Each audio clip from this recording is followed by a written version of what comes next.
நண்பர்கள் அனைவர்களுக்கும் வணக்கம். இப்போ பார்த்தீங்கன்னா நம்ம ஈடன் கார்டன் ரெஸ்டாரண்ட் வத்தலகுண்டு பக்கத்தில் இருக்கோம்.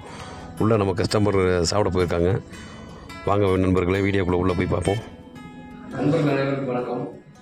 நான் வந்து பல நாளாக இந்த சைட்டில் போகிறோம் வரோம். ஈடன் கார்டன் அண்ணன் ஹோட்டலில் இருக்கும்.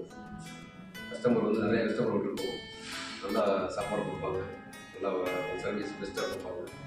அதை பற்றி அண்ணன் சொல்லுவாங்க. ஒரு அண்ணன் நான் இந்த கஸ்டமரை கூப்பிட்டு வருவாங்க. கூட்டி வர கஸ்டமருக்கு நாங்கள் சரியான முறையில் ரெஸ்பான்ஸ் கொடுத்து நல்ல ஃபுட்டு நல்ல சர்வீஸ் கொடுத்து வரவேற்பு நாங்கள் உபசரித்து வீட்டுக்கு அவங்கள அனுப்பிச்சுடுவோம். நன்றி, வணக்கம். சொன்னாதீங்க, இங்கே சாப்பிட்டு போங்க, நல்லாயிருக்கும். ரொம்ப ரொம்ப நல்லாயிருக்கும். நல்ல சர்வீஸ் கொடுப்பாங்க. இவங்கெல்லாம் எல்லாத்தையும் பார்த்துங்க. ஹலோ ஆல், கோல்டன் கேப்ல புக் பண்ணோம் நாங்கள் கேபு. நடுவில் ஈடன் ரெஸ்டாரண்ட்டில் நிப்பாட்டினாரு. வெரி பியூட்டிஃபுல் பிரேக்ஃபாஸ்ட், ரொம்ப நல்லா இருந்துச்சு. Thank you so much.